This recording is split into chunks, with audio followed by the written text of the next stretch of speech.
The Broadhaven Triangle, 1977. Imagine living in a quiet countryside, only to have your skies invaded by strange crafts and mysterious beings. Welcome to Broadhaven, Wales. In 1977, the sleepy village of Broadhaven in Wales became a hotspot for UFO activity, earning the nickname the Broadhaven Triangle. It all began when children at a local school spotted a silver, cigar-shaped craft landing in a nearby field. Initially dismissed as youthful imagination, their accounts were shockingly consistent, even when separated for questioning. Over the following weeks, residents reported eerie lights, strange flying objects, and even encounters with tall, humanoid figures in shiny suits. The media descended on the town, and investigations revealed radiation spikes in areas tied to the sightings. Some experts speculated that the events could be explained by military experiments, but no definitive answers were ever given. To this day, Broadhaven remains one of the UK's most mysterious UFO hotspots. Were these encounters mass hysteria, military secrets, or proof that something extraterrestrial visited this quiet corner of the world? The Koyami UFO crash, 1974. A collision in the sky, a cover-up on the ground. What really happened in Koyami, Mexico? On August 25, 1974, radar stations detected an unidentified object traveling at high speed over northern Mexico. The object soon collided mid-air with a small private plane near the remote town of Koyami. Local villagers reported hearing a deafening crash and later claimed to see strange metallic debris at the site. Mexican authorities quickly secured the area, but what followed remains shrouded in mystery. Witnesses reported seeing military trucks arrive and remove wreckage, but no official statement was ever released. Adding to the intrigue, some accounts suggest U.S. forces may have been involved in retrieving the debris. Was this simply a tragic collision, or was an extraterrestrial craft part of the crash? Despite the secrecy, the Koyami UFO crash has become a cornerstone of UFO lore, symbolizing the lengths authorities might go to conceal the truth. The Cash Landrum Incident, 1980. What would you do if a UFO encounter left you with burns and more questions than answers? On December 29, 1980, Betty Cash, Vicki Landrum, and Vicki's young grandson were driving through a rural area near Dayton, Texas, when they noticed a bright, diamond-shaped craft hovering low in the sky. The object emitted an intense heat, so powerful that it left their car's metal searing to the touch. They watched in awe as military helicopters appeared to follow the craft. But the encounter took a horrifying turn. Within hours, all three began suffering from severe burns, nausea, and blisters. Betty's injuries were the worst, requiring months of medical treatment. They believed the craft had emitted radiation, causing their symptoms. The trio sued the U.S. government, suspecting the military was involved, but their case was dismissed due to lack of evidence. To this day, the Cash Landrum incident is one of the most harrowing UFO cases ever reported, raising unsettling questions. Was it experimental technology gone wrong, or something not of this earth? The scars, both physical and emotional, left behind by this encounter ensure its place in UFO history. Japan Airlines Flight 1628 incident, 1986. What happens when a UFO is seen by a pilot, tracked on radar, and still no one can explain it? In 1986, the crew of Japan Airlines Flight 1628 experienced something straight out of a sci-fi movie. While flying over Alaska, they spotted a massive, glowing object trailing their cargo plane. The craft, described as larger than an aircraft carrier, performed maneuvers that defied the laws of physics. Radar stations confirmed the object's presence, and the pilot's detailed report added to its credibility.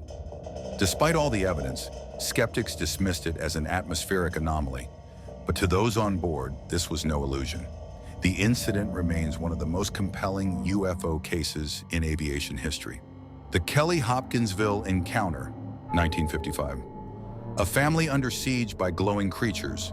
Was it a cosmic encounter or something straight out of a horror movie? In August 1955, a rural farmhouse near Kelly and Hopkinsville, Kentucky, became ground zero for one of the strangest UFO stories ever told. The Sutton family claimed to see a glowing object land nearby.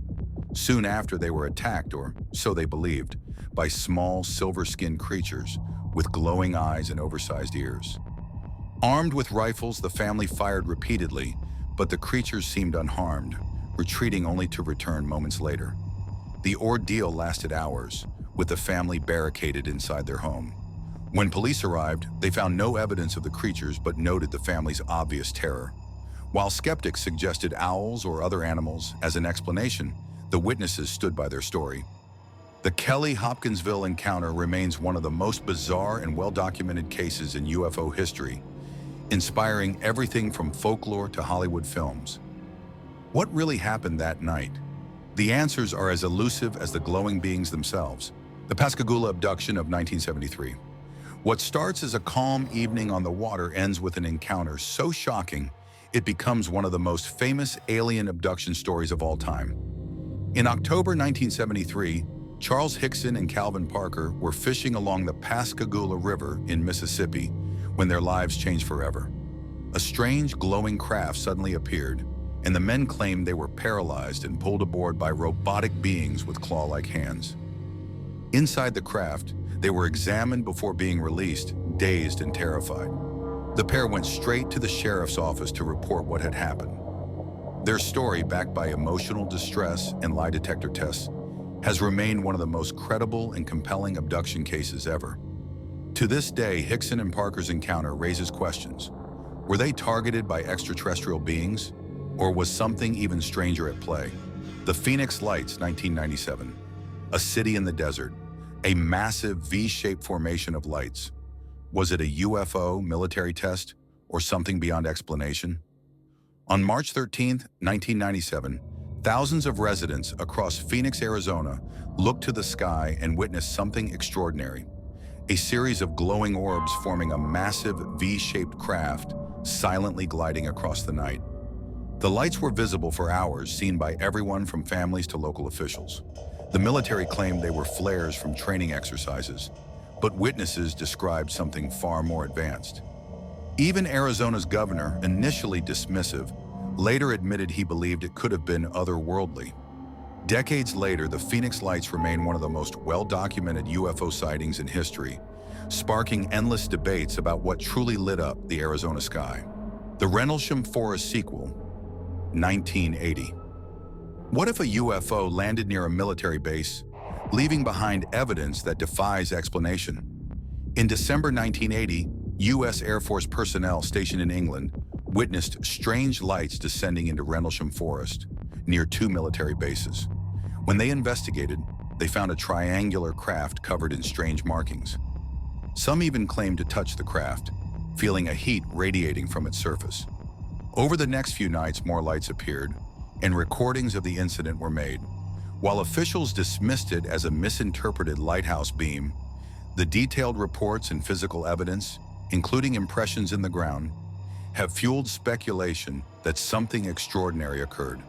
The Rendlesham Forest incident is often called the UK's Roswell. The Tehran UFO incident, 1976. When fighter jets are outmaneuvered by a UFO, even skeptics take notice. In September 1976, Tehran became the stage for one of the most remarkable UFO encounters ever recorded.